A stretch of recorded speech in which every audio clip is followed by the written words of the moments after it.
Hello guys, welcome back. और आज हम लोग करने जा रहे हैं बायोलॉजी का चैप्टर फोटोसिंथेसिस। ठीक है।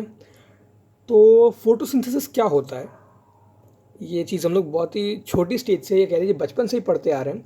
Photosynthesis is an important activity, और यू कैन सिंपली इसकी मतलब डेफिनेशन जो है बुक में दी हुई है, वो पढ़ने से अच्छा सीधा सीधा आप खुद बताओ फोटोसिंथेसिस क्या होता है। इतना टाइम से पढ़ते आ रहे हैं, आपके हिसाब से फोटोसिंथेसिस क्या होता है? तो हम लोगों ने तो बचपन से ही पढ़ा है, फोटोसिंथेसिस इज अ प्रोसेस। लिख दूं क्या? चलो ठीक है। Photosynthesis is a process by विच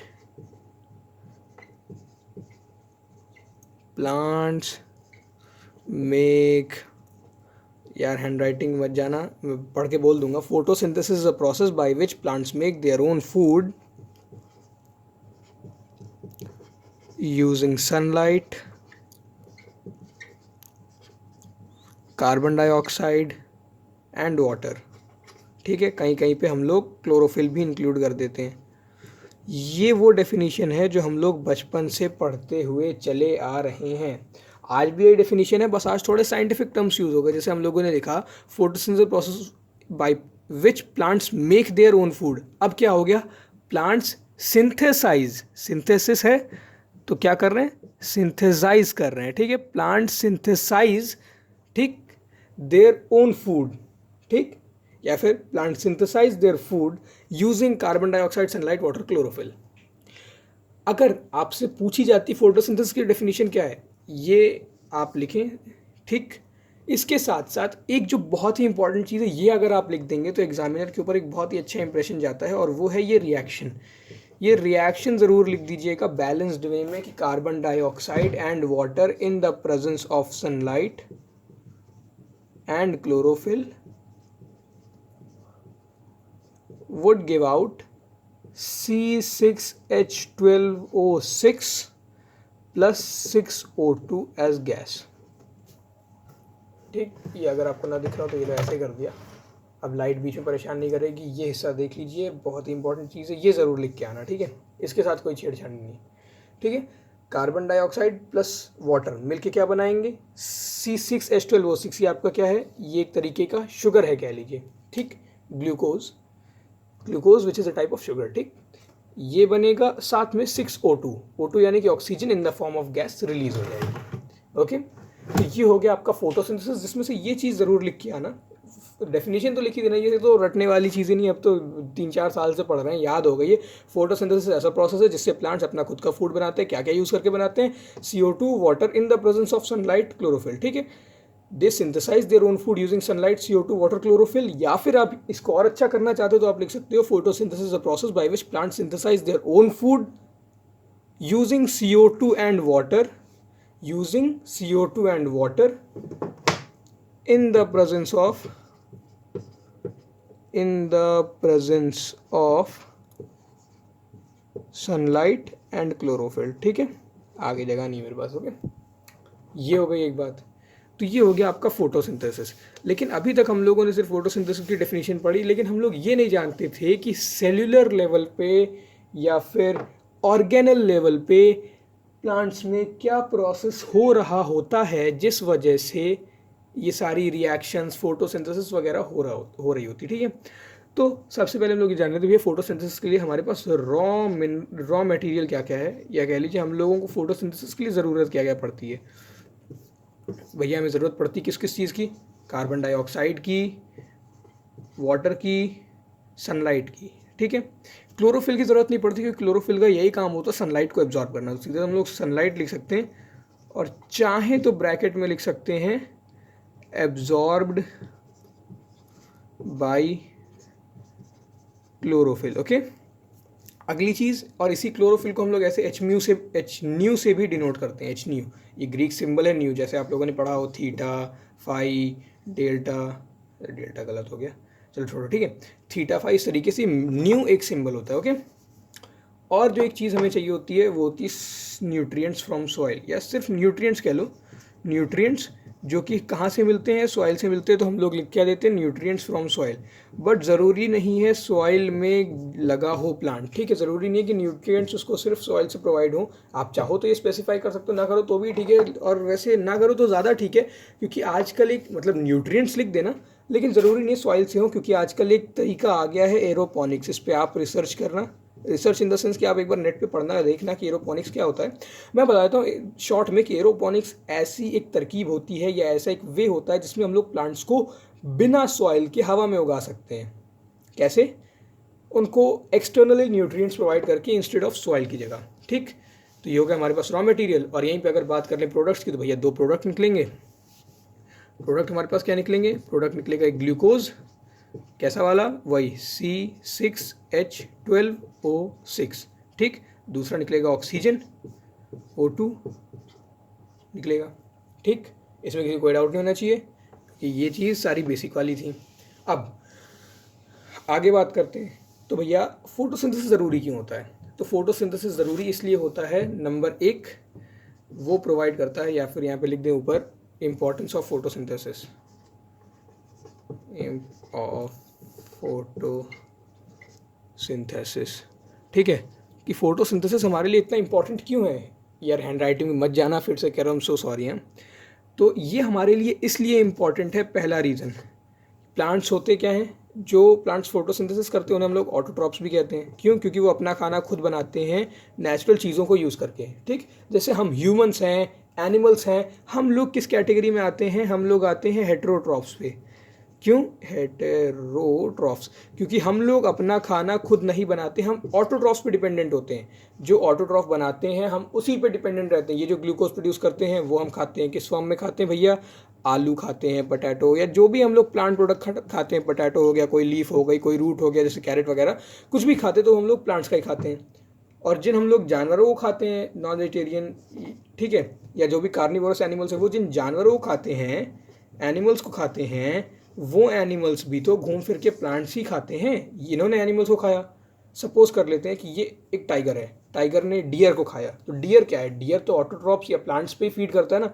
मान लेते हैं इसने किसी छोटे जानवर को खाया, वो छोटा जानवर भी कार्निवोरस है, ठीक। इस हेटेरोट्रॉफ ने दूसरे हेटेरोट्रॉफ को खाया, ठीक। लेकिन घूम फिर कर एंड में होगा यही कि आखिर में जो भी होगा, वो आखिरी वाला जो भी बंदा होगा या जो भी वो जीव जंतु, जो भी लिविंग बींग होगा, वो अपने खाने के लिए ऑटोट्रॉफ पे ही डिपेंडेंट होगा, ठीक है। तो हम लोग ये कह सकते हैं कि photosynthesis provides food for each and every living being present on the earth. दूसरी चीज़ क्या है हमारे पास? दूसरी चीज़ है ऑक्सीजन। क्यों भैया? क्योंकि हम लोग तो इतना पोल्यूशन भी कर रहे हैं, हम लोग रोज़ रोज़ का रोज़ ऑक्सीजन को रेस्पिरेशन में भी यूज़ कर रहे हैं, ठीक है। ऑक्सीजन को हम लोग अगर रेस्पिरेशन में यूज़ कर लेंगे तो एक टाइम ऐसा आएगा कि पूरी ऑक्सीजन ख़त्म हो जाएगी। ऐसा तो हम चाहते नहीं, हम तो चाहते हैं कि ऑक्सीजन बढ़े या कम से कम बैलेंस रहे।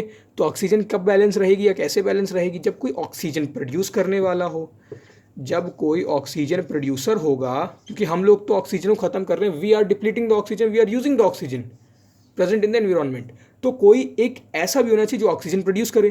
तो ऐसा कौन होता है? ऐसा सिर्फ प्लांट्स होते हैं, प्लांट्स या फिर बाकी के जो ऑटोट्रॉफिक एनिमल्स होते हैं, सॉरी एनिमल्स तो होते ही नहीं है, या तो प्लांट्स होंगे या फिर बाकी के जो ऑटोट्रॉफिक बीइंग्स होंगे, बीइंग्स, ठीक है, बाकी के जो भी ऑटोट्रॉफिक बीइंग्स होंगे, ओके, वो क्या करेंगे? या तो प्लांट्स या दूसरे ऑटोट्रॉफिक बीइंग्स जो कि फोटोसिंथेसिस करते हैं। फोटोसिंथेसिस करेंगे तो वो क्या निकालेंगे भैया? हम लोगों ने पढ़ा बाई प्रोडक्ट क्या होते हैं या प्रोडक्ट्स क्या होते हैं? C6H12O6 प्लस 6O2 गैस, ठीक। तो गैस निकालेंगे ना वो, जब वो गैस निकालेंगे तो भैया वही गैस हम लोग ब्रीथ करेंगे। तो अगर हम लोग ऑक्सीजन को डिप्लीट कर रहे हैं तो कोई ऑक्सीजन बनाने वाला भी होना चाहिए, और वो कौन होते हैं? हमारे प्लांट्स होते हैं, या फोटोसिंथेसिस करने वाले सारे के सारे जंतु होते हैं, जीव जंतु।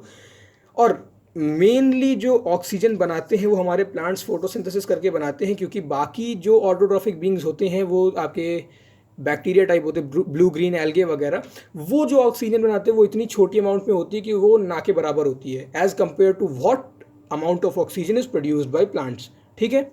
तो हम लोगों ने क्या क्या पढ़ा भैया? इसकी क्या क्या इंपॉर्टेंस होती है? पहला, फूड फॉर ऑल, सबको खाना मिलता है बिकॉज फोटोसिंथेसिस या plants and other autotrophic beings. वैसे हम लोग सिर्फ प्लांट्स का तो भी चलेगा, ठीक है। Plants are the ultimate source of food on earth, ठीक। तो हम लोग कह सकते हैं पहला फूड फॉर ऑल, दूसरा ऑक्सीजन फॉर ऑल, ठीक, कोई दिक्कत नहीं होनी चाहिए, कोई हो तो भी आप पूछ सकते हैं, ठीक है। तो ये क्या करते हैं भैया, ये जो भी हमारे पास नेचुरल रिसोर्सेज होते हैं ना उनसे फूड बनाते हैं। मतलब जो नेचुरल नॉन लिविंग रिसोर्सेज होते हैं उनसे फूड बनाते हैं, जैसे सनलाइट हो गया, वाटर हो गया, इन चीज़ों को यूज़ करते हैं। Sunlight, water, carbon dioxide. हम क्या करते हैं, हम तो इनको यूज़ करते हैं खाना खाने के लिए। तो हम लोग जो है लिविंग नेचुरल रिसोर्स को यूज़ करते हैं और वो नॉन लिविंग नेचुरल रिसोर्स को, ठीक है। तो ये हो गया इंपॉर्टेंस ऑफ फोटोसिंथेसिस के बारे में। अब बात करते हैं भैया फोटोसिंथेसिस मतलब क्या, कैसे हो रहा होता है। अगर हम लोग सबसे पहले अगर हम लोग बात करेंगे तो फोटोसिंथेसिस कहाँ होता है, हम सभी जानते हैं कि मेन जो फोटोसिंथेसिस होता है वो आपकी लीफ में होता है, ठीक है, कोई दिक्कत नहीं, लीफ में होता है भैया। लीफ में पानी रूट्स से आ गया, कार्बन डाइऑक्साइड स्टोमेटा से आ गई, और सनलाइट जो है वो क्लोरोफिल ने ट्रैप कर ली, ठीक, कोई दिक्कत नहीं। अब जानते हैं इनका ज़रा डिटेल में कि एग्जैक्टली होता क्या है सेल्यूलर लेवल पे, ठीक। तो पहले बात करते हैं भैया क्लोरोफिल के बारे में। तो क्लोरोफिल जैसा कि हम लोग बचपन से ही पढ़ते आ रहे हैं, ये भी लीफ में ही होता है। लीफ में हम लोगों ने पिछली क्लास में पढ़ा होगा कि क्लोरोप्लास्ट एक सेल ऑर्गेनल होता है, ठीक, जो कि लीफ में प्रेजेंट होता है, लीफ की ऊपर वाली सरफेस पे स्पेशली होता है। वो क्या करता है, जो क्लोरोप्लास्ट ऑर्गेनल होता है उसके अंदर क्लोरोफिल भरा होता है। वो क्लोरोफिल क्या करता है, सनलाइट को एब्जॉर्ब करता है, ठीक। सपोज कर लेते हैं ये हमारे पास क्लोरोप्लास्ट हैं, ठीक। अब ये जो हमारे पास क्लोरोप्लास्ट हैं भैया, तो इनमें ये क्या कंटेन करेंगे, इनमें और भी कुछ छोटे छोटे ऑर्गेनल्स या सेल्स होते हैं, और उनके अंदर अल्टीमेटली आपको क्या मिलेगा, आपको मिलेगा क्लोरोफिल। ओके, फाइनली अल्टीमेटली जो बेसिक चीज़ आपको मिलेगी वहाँ पे वो होगी क्लोरोफिल। क्लोरोफिल क्या होता है, सभी लोग जानते हैं, chlorophyll is a green pigment. Green pigment यानी कि ग्रीन कलर का एक केमिकल होता है, केमिकल सब्सटेंस होता है, ठीक है। Green pigment that is found in plants, ठीक है। और ये किस में होता है, वो ये क्लोरोप्लास्ट में होता है। क्या काम करता है, एब्जॉर्ब सनलाइट। क्या, क्लोरोफिल एब्जॉर्ब्स सनलाइट। फाइन, कोई दिक्कत, तो ये जो लिखा है समझ में आ रहा है, chlorophyll green pigment absorb sunlight. मैंने जानबूझ के लाइट के सामने हाथ लगा दिया सो दैट ये एरिया क्लियर हो जाए। ओके, अब हमारा क्लोरोप्लास्ट का स्ट्रक्चर कैसा होता है, जो हमारा सेल में, प्लांट सेल में एक ऑर्गेनल होता है क्लोरोप्लास्ट, वो कैसा होता है। तो भैया हमारा क्लोरोप्लास्ट जो है ना वो कुछ ऐसा होता है, डबल मेम्ब्रेनस स्ट्रक्चर होता है। क्या होता है, डबल मेम्ब्रेनस स्ट्रक्चर होता है, ठीक, डबल मेम्ब्रेन हो गई इसकी। उसके बाद इसके अंदर आपको ऐसे ऐसे ऐसे ऐसे कुछ आपको दिख जाएंगे, और बस ये बन गया इसका सिंपल सा एक स्ट्रक्चर क्लोरोप्लास्ट का। अब इसमें भैया ये क्या है, अगर आपसे कोई पूछे कि ये गोल गोल गोल गोल क्या है, ये गोल गोल गोल गोल होते हैं फ्लैटेंड सैक। फ्लैटेंड मतलब कि बिल्कुल पिचके हुए, ऐसे पिचके हुए बोरे टाइप। मतलब समझ लो आपके पास कोई आटे की बोरी आई, आपने उसमें से आटा निकाल दिया, आटे की बोरी वैसे ज़मीन पे डाल दिया, तो बस आपकी ऐसे एक 2 डायमेंशनल बोरी रह जाएगी, ठीक है, समझ रहे ना बात। उसमें हाइट नहीं रह जाएगी, सिर्फ वो एक पतली सी चपटी सी चादर जैसी बन जाएगी, ठीक। वही चीज़ होती है ये जो एक एक पीस होता है ना, इस एक पीस को हम लोग कहते हैं थाइलाकॉइड। क्या कहते हैं, थाइलाकॉइड। ओके, ये क्या होते हैं, thylakoid are flattened sac. Flattened sac, sac मतलब समझ लो बोरा, पिचके हुए बोरे, लेकिन इतने बड़े बड़े बोरे नहीं, ये बड़े बड़े बोरे, छोटे छोटे बिल्कुल माइन्यूट, इतने छोटे कि आंखों से दिखे भी नहीं, ठीक। ये एक सिंगल पीस को हम लोग क्या कहते हैं, थैलाकॉइड कहते हैं। थैलाकॉइड क्या होते हैं, थैलाकॉइड आर द फ्लैटेंड सैक्स, ठीक। और इनका ये जो गुच्छा, ये जो पाइल जैसे बने हुए हैं, एक के ऊपर एक, एक के ऊपर एक, एक के ऊपर एक, इनको हम लोग क्या कहेंगे भैया, इनको हम लोग कहते हैं, इनको हम लोग कहते हैं, क्या कहते हैं यार, मेरे को भी, इनको ग्रोना कहते हैं, हाँ, ग्रोना, GRONA, ग्रोना, ठीक। और इनके बीच में ध्यान से देखिए, ये मैंने अभी डब्बे बना दिए, डब्बे अगर इरेज कर दूं मैं, ठीक, तो हमारे पास कुछ ऐसे ऐसा एक स्ट्रक्चर बना हुआ था, ठीक है। जो इनिशियल फिगर था वो कुछ ऐसा था, और उसके बीच में ऐसे ऐसे ऐसे ऐसे बना हुआ था, ठीक। तो ये जो ऐसे ऐसे और ऐसे ऐसे आपको दिख रहे हैं ना, इनको क्या कहते हैं, तो इनको हम लोग कहते हैं FRET, फ्रेट। ठीक, इसमें जो है F भी कैपिटल है, R भी कैपिटल है, E भी कैपिटल है, T भी कैपिटल है, फ्रेट। ठीक, या फिर इनको आप ऐसे समझ लीजिए inter connecting bars, inter connecting bars. ये किसको कनेक्ट करते हैं? ये भैया दो ग्रोना को कनेक्ट करते हैं। दो ग्रोना यानी कि एक ग्रोना यानी कि एक पाइल ये हो गया, एक पाइल ये हो गया, इनको कनेक्ट करने वाले फ्रेट हो गए। ठीक, ये ग्रोना हो गया, ये आपका थाइलाकॉइड हो गया, ये आपका फ्रेट हो गया।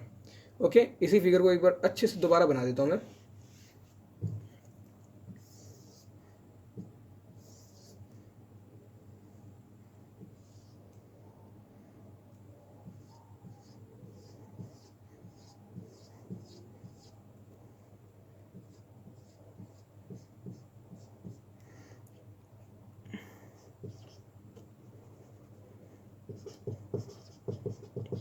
ठीक, तो ये हो गए आपके फ्रेट।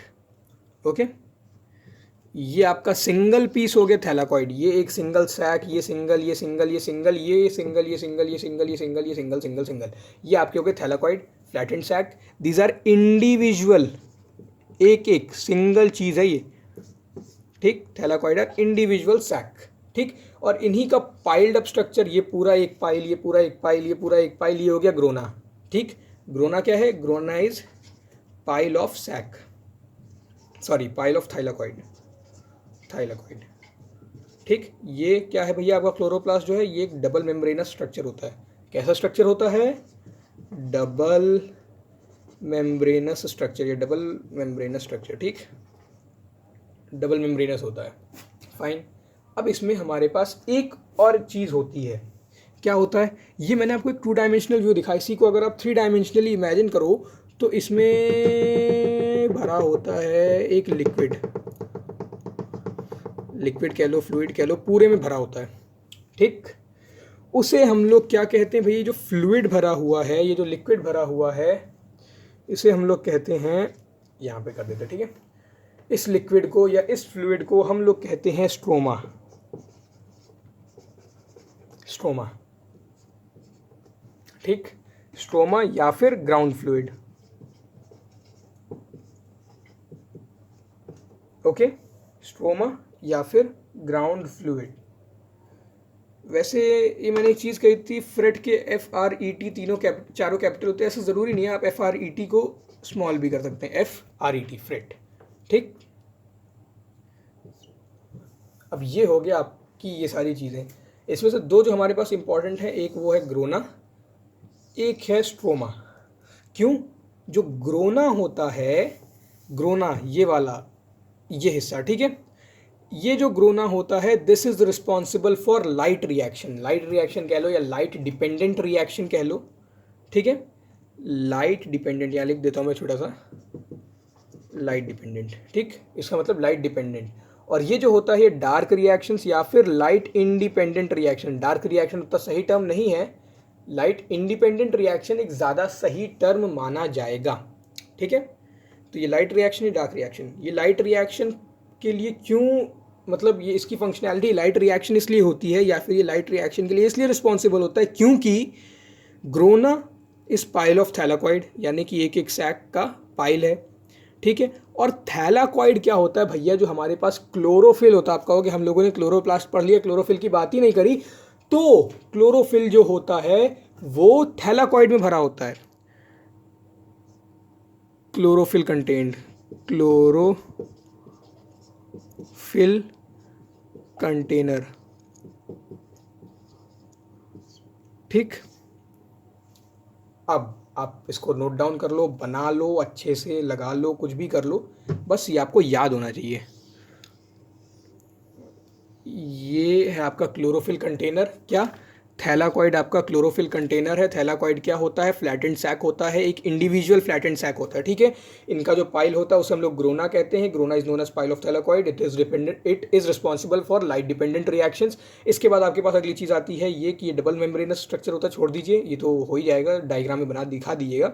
उसके बाद ये जो आपके पास कनेक्टिंग बार्स होते हैं, इनको हम लोग फ्रेट कहते हैं। ये इंटर कनेक्टिंग बार्स होते हैं। क्या कनेक्ट करते हैं? ये कनेक्ट करते हैं दो ग्रोना को। ठीक, आखिरी चीज़, ये जो आपके पास पूरा रहता है, इसके मतलब इसमें एक लिक्विड भरा होता है, एक फ्लूइड भरा होता है, इसको हम लोग ग्राउंड फ्लूइड कहते हैं और उसका नाम है stroma. And this stroma is responsible for dark reaction, that is it, and this is the full structure of your chloroplast along with its explanation. ठीक, मैं ज़रा इधर हाथ लगा लेता हूँ, आपको अच्छे से दिख जाएगा, जो लाइट मतलब डिस्टर्ब कर दी करेगी नहीं। You can note it down, you can pause the video, you can draw the diagram, if you want you can take the screenshot. Okay, let's move forward. अब ये हो गया हमारे पास क्लोरोप्लास्ट की कुछ बातें। अब क्लोरोफिल जो है वो भैया थैलाकॉइड में होता है, कह लीजिए स्पेसिफिकली देखा है तो वॉल्स ऑफ थैलाकॉइड में प्रेजेंट होता है क्लोरोफिल। ओके, ये जो क्लोरोफिल होता है ये बना होता है स्पेशली NHCOMg, बाकी छोटे छोटे ट्रेसेस रहते हैं कुछ और मेटल्स के। तो इसमें देखा जाए तो मेजॉरिटी में ये आपके पास नॉन मेटल्स रहते हैं और मेजॉरिटी में आपके पास सिर्फ एक मेटल रहता है, वो होता है Mg। बाकी कुछ मेटल्स बहुत छोटे छोटे ट्रेसेस में होते हैं, माइक्रो अमाउंट में कह लीजिए। ठीक है, तो ये हो गई आपकी क्लोरोफिल की या क्लोरोप्लास्ट की बातें। अब आगे आपके पास आते हैं कुछ और चीज़ें कि स्टोमेटा क्या होता है एंड सो ऑन। ठीक, तो पहले हम लोग बात करते हैं भैया कि चलो सीधे स्टोमेटा पे ही आ जाते हैं।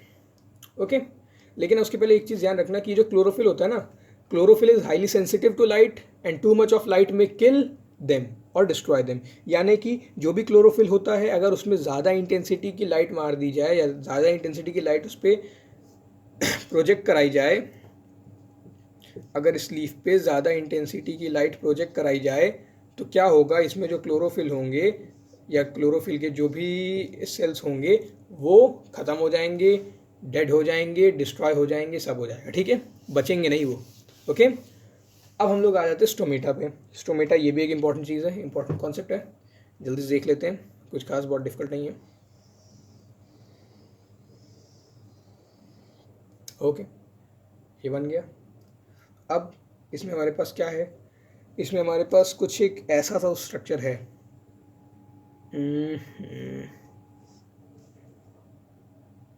Give me minute. Okay please.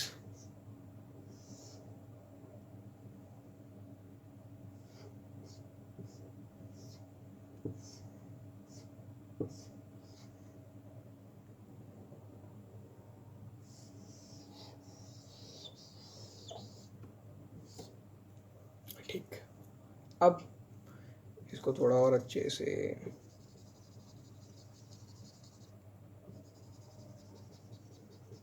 चलिए। तो हम लोग सभी जानते हैं कि भैया ये जो होता है ये हिस्सा, ये वाला जो गोल गोल दिख रहा है, ये इधर से लेकर के इधर वाला, इसको हम लोग क्या कहते हैं, ये होती है आपकी स्टोमेटल ओपनिंग। क्या होती है, एक मिनट, आपको अभी दिख नहीं रहा होगा, स्टोमेटल ओपनिंग। ओके, फाइन, ये कहलाती है आपकी स्टोमेटल ओपनिंग। ओके, इसके बाद ये जो आपका स्टोमेटा होता है ये एक डबल वॉल वाला स्ट्रक्चर होता है, कह लीजिए डबल वॉल्ड स्ट्रक्चर होता है। ठीक है, इसमें दो वॉल्स होती हैं, पहली ये आउटर वॉल जो कि पतली होती है, thin outer wall which is thin. Okay, you can call it thin outer wall. दूसरी चीज़ हमारे पास क्या होती है, दूसरी ये इनर वॉल जो कि थिक होती है, और you can call it the thick inner wall. ठीक है, थिक इनर वॉल, फाइन। अब अगली चीज़ क्या है, इसके अंदर आपको कुछ ऐसा मिल जाएगा, ये बीच में ये, बीच में ये। ठीक, ये आपके दो क्या हो गए, ये दो हो गए आपके गार्ड सेल्स। क्या हो गए, गार्ड सेल्स। ओके, अब इन गार्ड सेल्स के बाद ये जो आपको बीच में दिख रहे हैं ये आपके क्या हैं, ये और ये आपके न्यूक्लियस हैं। न्यूक्लियस किसके, गार्ड सेल के न्यूक्लियस। ओके, उसके बाद ये जो आपको अगल बगल में दिख रहे हैं इनका कुछ खास रोल नहीं है, these are the epidermal cells. ये आपके क्या हैं, एपिडर्मल सेल्स। एपिडर्मल सेल्स, आप लोगों ने पढ़ा होगा पिछले साल एपिडर्मिस वगैरह की लेयर्स होती हैं, एक के ऊपर एक, एक के ऊपर एक। ओके, बस ये हो गई आपकी चीज़ें, ये हो गया आपका स्टोमेटा का स्ट्रक्चर। अब इसको समझ लेते हैं ज़रा। ये भैया आपकी थिक इनर वॉल, ये आपकी थिन आउटर वॉल, ये स्टोमेटल ओपनिंग और ये गार्ड सेल्स कैसे काम करते हैं। सपोज ये आपके गार्ड सेल्स हैं ऐसे ऐसे, अभी आपकी स्टोमेटल ओपनिंग बड़ी है, मान लीजिए आपके गार्ड सेल्स पिचक गए, स्टोमेटल ओपनिंग पतली हो गई, फिर आपके गार्ड सेल्स मोटे हो गए तो फिर ये स्टोमेटल ओपनिंग बड़ी हो गई। क्या होता है इनका, स्टोमेटा का मेन काम ये होता है कि वो गैसियस एक्सचेंज करते हैं। Gaseous exchange in the sense carbon dioxide अंदर लिया, ऑक्सीजन बाहर भेजा, ऑक्सीजन, मतलब यही होता है। कार्बन डाइऑक्साइड अंदर लेते हैं, जो एक्सेस O2 बनती है, जैसे 6 O2 हमारी बनी थी रिएक्शन में, उसमें से मान लो 1 O2 उन्होंने यूज़ कर ली, 5 O2 दे दी, ठीक है। वैसे वो 1 O2 भी नहीं, बहुत ही कम O2 यूज़ करते हैं, मेजर पार्ट जो है वो वापस भेज देते हैं, ठीक। तो यहाँ से CO2 अंदर गया, O2 बाहर आया, और बाकी ये आपके गार्ड सेल्स हो गए, ये दो अगल बगल वाले, ये इन्हें किडनी बीन शेप भी कहते हैं, किडनी शेप्ड या बीन शेप, ठीक है। किडनी मतलब किडनी मतलब हमारी जो पेट में इन द सेंस जो हमारा एक इंटरनल ऑर्गन होता है kidney, which is used for the purification of blood, ठीक है। या तो उसके शेप का कह लीजिए, या फिर बीन शेप, बीन यानी कि जो आपका राजमा आता है, राजमा भी ऐसी शेप का होता है, ठीक है। तो ये आपके गार्ड सेल्स हो गए, ये जब पतले हो जाएंगे तो आपकी ओपनिंग बंद हो जाएगी, जब ये चौड़े हो जाएंगे तो आपकी ओपनिंग खुल जाएगी, ठीक है। स्टोमेटल ओपनिंग है, ये गार्ड सेल्स पे डिपेंड करती है। उसके बाद अगली चीज़ एपिडर्मल सेल्स, इन्हें कुछ खास काम है नहीं यहाँ पे। मेन जो आपका काम है वो एपिडर्मल से ये सॉरी गार्ड सेल्स का ही है, इनका चौड़ा होना और इनका पतला होना, इनका पतला होना, इनका चौड़ा होना, इनका पतला होना, इनका चौड़ा होना, and this is what controls the stomatal opening और द गैसियस एक्सचेंज। स्टोमेटा का खुलना और बंद होना इन्हीं पे डिपेंड करता है, ओके। ये जो है एक ओपन स्टोमेटा का फिगर है, यहीं पे अगर मैं क्लोज स्टोमेटा बना दूं तो वो आपका ऐसे बन जाएगा, ऐसे नहीं, एक सेकेंड है, गिव मी मिनट।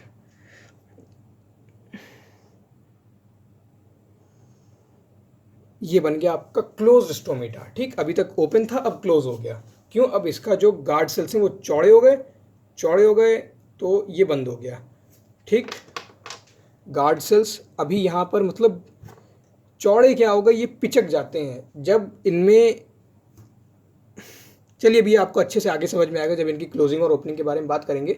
अभी इतना समझ लीजिए कि आपकी स्टोमेटल ओपनिंग हो गई और ये गार्ड सेल्स हो गए। गार्ड सेल्स के बड़े होने और छोटे होने पे आपके स्टोमेटा ओपन और क्लोज होते हैं।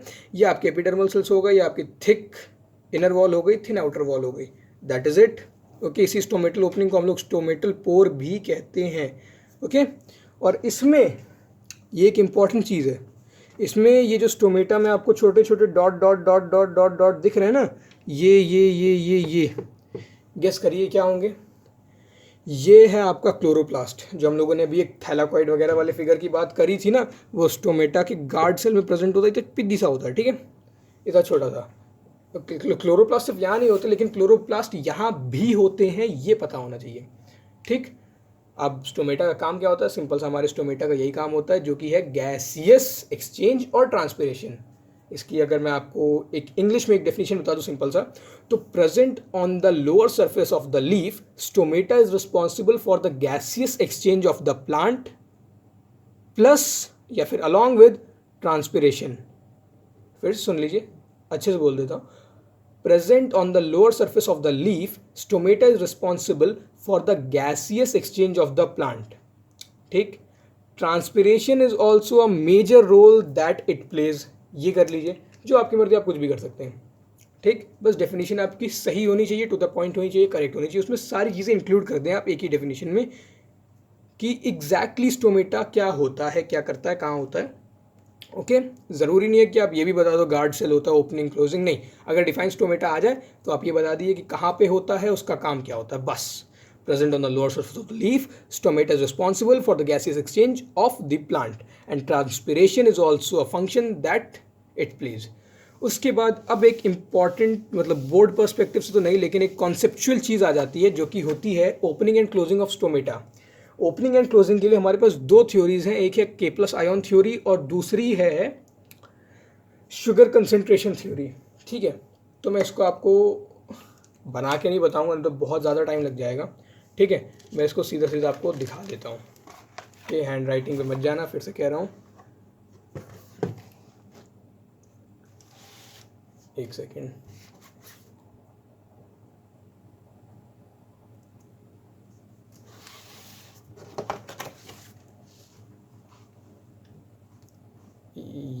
गया आपका during day.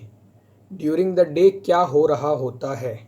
During the day जब लाइट मिलती है प्लांट को, या कह लीजिए सनलाइट प्रेजेंट होती है, तो कार्बन डाइऑक्साइड का कंसंट्रेशन डिक्रीज हो जाता है।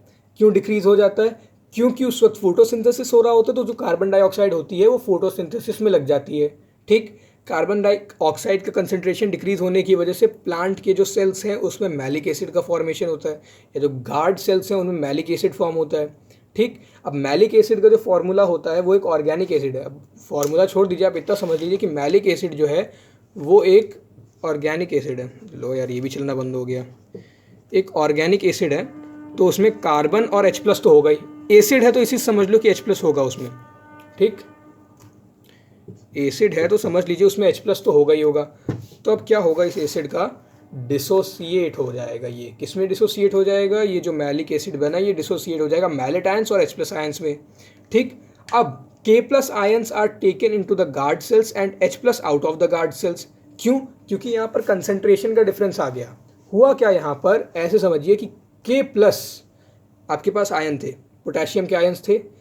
क्या होगा, वो जो पोटेशियम के आयंस हैं आपके पास, अब वो आयंस जो कंसंट्रेशन में डिफरेंस आया, जैसे ये आपके पास एक कमरा है, ये सपोज आपके पास एक कमरा है, ये एग्जांपल मैं इलेक्ट्रिसिटी में भी दे चुका हूँ।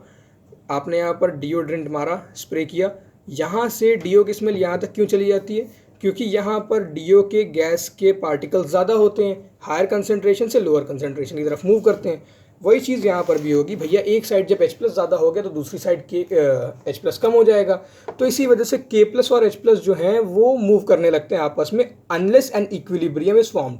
तो इसी को हम लोगों ने क्या कह दिया? इसी को हम लोगों ने नाम दे दिया आयन एक्सचेंज।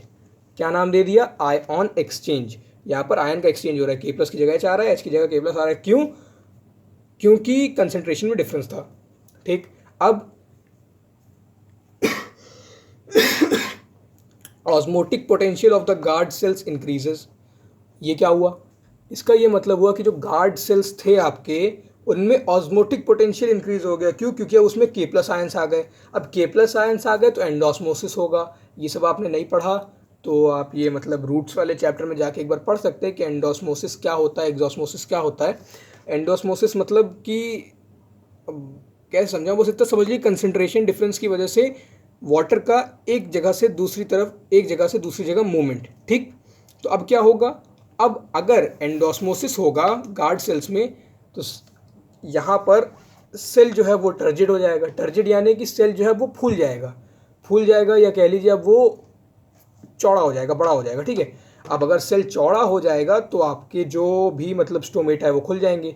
यही बात करी थी ना हम लोगों ने कि जब ये चौड़ा हो जाएगा तो जो ओपनिंग है वो बड़ी हो जाएगी, ओपनिंग बड़ी हो जाएगी, बाकी पूरा ये जो आपका सेल है ये चौड़ा हो जाएगा।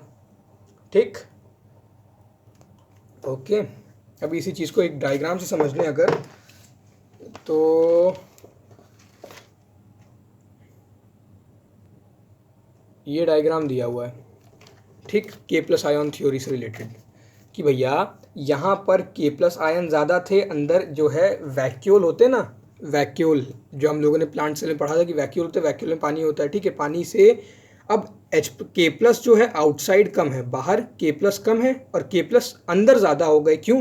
क्योंकि हम लोगों ने बात कर ली। अभी क्या हुआ, अभी यहाँ पर K प्लस आयन एक्सचेंज हुआ की बात ना, यहाँ पर H2 था, यहाँ पर मैलिक एसिड फॉर्म हुआ, H प्लस निकला, H प्लस बाहर आएगा, K प्लस अंदर जाएगा। अब क्या होगा, K प्लस जो है अंदर ज़्यादा हो जाएगा, बाहर कम हो जाएगा। अब K प्लस अंदर ज़्यादा है तो एंडोस्मोसिस की वजह से सेल जो है टर्जिड हो जाएगा, कह लीजिए फूल जाएगा। क्यों? क्योंकि अंदर K प्लस ज़्यादा हो गया। K प्लस ज़्यादा हो गया तो ये जो आपका सेल है ये सोलन हो जाएगा, कह लीजिए टर्जिड हो जाएगा। तो अब जो आपका स्टोमेटा है वो खुल जाएगा क्योंकि आपके गार्ड सेल्स जो है वो चौड़े हो गए। ये दूसरी चीज़ बात कर लें। अब रात का टाइम है, CO2 कंसंट्रेशन बढ़ जाएगा क्योंकि फोटोसिंथेसिस नहीं होगी तो अब CO2 जो है हम सभी जानते हैं एसिडिक होती है, इसलिए हमारा कार्बोनिक जो होता है वो एसिड होता है। जब हम CO2 में पानी डाल देते हैं कार्बोनिक एसिड बनता है, वो एसिड होता है। क्यों? क्योंकि CO2 एसिडिक होती है। ठीक है, तो हमारी CO2 एसिडिक है तो इससे जो pH है गार्ड सेल का वो कम हो जाता है। तो अब क्या होगा, अब जो K प्लस आयन का एक्सचेंज हो रहा था वो उल्टा होगा। अब क्या है, अब मैलेट आयंस जो बने थे वो H प्लस आयंस के साथ कंबाइन करके मैलिक एसिड वापस से बना लेंगे। अब ये मैलिक एसिड वापस से बनाएंगे, जो K प्लस आयंस थे अभी तक अंदर थे, अब फिर से यहाँ पर आपका कंसंट्रेशन डिफरेंस हुआ, फिर ये बाहर जाएंगे, फिर ऑस्मोटिक पोटेंशियल की वजह से वही सेम चीज़ होगी, बस इस बार उल्टा हो जाएगा, इस बार एग्जॉस्मोसिस हो जाएगी। एग्जॉस्मोसिस मतलब अब जो है जो आपका सेल है वो फ्लैसिड हो जाएगा, यानी कि सिकुड़ जाएगा। सिकुड़ जाएगा तो स्टोमेटा बंद हो जाएगा। देख लीजिए कैसे, ऐसे कि ये आपका सेल है, ठीक। अब इसमें K+ बाहर जो है ज़्यादा हो गए, अंदर कम हो गए, अंदर कम हो गए, तो अब सेल फ्लैसिड हो जाएगा। फ्लैसिड मतलब अब सेल सिकुड़ जाएगा, सिकुड़ के बिल्कुल मतलब स्टोमेटल ओपनिंग जो है, स्टोमेटल पोर जो है वो बंद हो जाएगा। Okay fine. अब ये बात आई होप आपको समझ में आ ही गई होगी, इसमें कुछ ना आने वाला है नहीं अब। ओके अब हम लोग बात करते हैं भैया आगे हमारे साथ क्या होता है, हमारे इस प्रोसेस में आगे क्या होगा, क्या होना है। ओके तो अब हमारी ये एक थ्योरी तो खत्म हो गई, K+ आयन थ्योरी। अब दूसरी बची, दूसरी क्या है, शुगर कंसंट्रेशन थ्योरी। यही सेम चीज़ है, इसमें बस यही काम शुगर होगा, ठीक है। K+ आयन थ्योरी जो है वो थोड़ी मॉडर्न थ्योरी है, बाद में आई है, ज़्यादा एक्सेप्ट की जाती है as compare to sugar concentration theory. पुरानी थ्योरी थी, पहले आई थी, उतनी एक्सेप्टेबल नहीं थी, ठीक है। इसमें क्या है कि भैया दिन के टाइम पे फोटोसिंथेसिस हो रहा होता है, फोटोसिंथेसिस से ग्लूकोज का फॉर्मेशन होगा, ग्लूकोज के फॉर्मेशन से जो है आपका ऑस्मोटिक प्रेशर जो है इंक्रीज हो जाएगा। उससे क्या होगा कि चलो अच्छा बना के बताते हैं, अच्छे से समझाते हैं ये चीज़ आपको कि जो भी है वो क्या है, क्या हो रहा है, क्यों हो रहा है, ठीक है। दिन के टाइम पे क्या होगा, फोटोसिंथेसिस होगा, तो आपके प्लांट के जो सेल्स हैं, जो भी सेल है, यार मार्कर ख़त्म हो गया, इंक भी नहीं है, देख लो यार, थोड़ी देर झेल लो, ठीक है। दिन में क्या होगा कि आपका फोटोसिंथेसिस जो है वो हो रहा होगा तो ग्लूकोज फॉर्मेशन होगा ना, C6H12O6। अब ये होगा तो ऑस्मोटिक प्रेशर बढ़ेगा, क्योंकि एक साइड ग्लूकोज ज़्यादा है, एक साइड ग्लूकोज कम है। ऑस्मोटिक प्रेशर मतलब यही कह लीजिए कंसंट्रेशन वाला डिफरेंस आएगा, ठीक। और जो हम लोगों ने बात करी कि ये वॉल वाला होता है, मेम्ब्रेनस स्ट्रक्चर होते हैं इसमें, तो मेम्ब्रेन की वजह से वही डिफ्यूजन जब मेम्ब्रेन से होता है या सेमी परमिएबल मेम्ब्रेन से होता है तो उसी को हम लोग ऑस्मोसिस कहते हैं। तो इसलिए जो कंसंट्रेशन डिफरेंस है अब उसी को हम लोग ऑस्मोटिक प्रेशर कहेंगे, ठीक है। अब इस ऑस्मोटिक प्रेशर की वजह से क्या होगा कि यहाँ पर जो है ग्लूकोज, यार नहीं चल रहा यार, इस वक्त इंक भी नहीं है, थोड़ी देर संभाल लो यार, बिल्कुल भी नहीं चल रहा है, कैसे समझाऊं।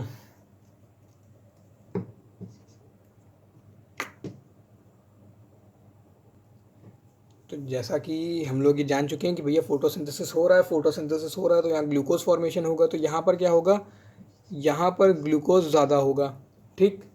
अब अगर यहाँ पर ग्लूकोज ज़्यादा होगा तो मतलब किसके ज़्यादा तो होगा, लेकिन किसी चीज़ के कंपैरिजन में ज़्यादा होगा ना। किसके कंपैरिजन में ज़्यादा होगा, अंदर जो ग्लूकोज है उसके कंपैरिजन में ज़्यादा होगा, मतलब अंदर यहाँ पर जो ग्लूकोज है वो कम होगा, ठीक। यहाँ ग्लूकोज ज़्यादा, यहाँ ग्लूकोज कम। अगर कंसंट्रेशन वाइज देखा जाए, अगर ये पानी में डिजॉल्व होगा, ठीक है, ये जो ग्लूकोज है अगर यहाँ ग्लूकोज ज़्यादा है तो पानी कम होगा, ठीक है। यार यहाँ पर ग्लूकोज ज़्यादा है तो पानी कम होगा, यहाँ ग्लूकोज कम है तो पानी ज़्यादा होगा। ओके अब क्या होगा, वैसे अभी कुछ नहीं होगा क्योंकि मैंने थोड़ा उल्टा बोल दिया, क्योंकि जो भी हमारे पास रिएक्शन होगी फोटोसिंथेसिस वाली वो इसके अंदर होगी, इसके अंदर होगी तो ग्लूकोज का कंसंट्रेशन जो है यहाँ पे ज़्यादा होगा, ठीक।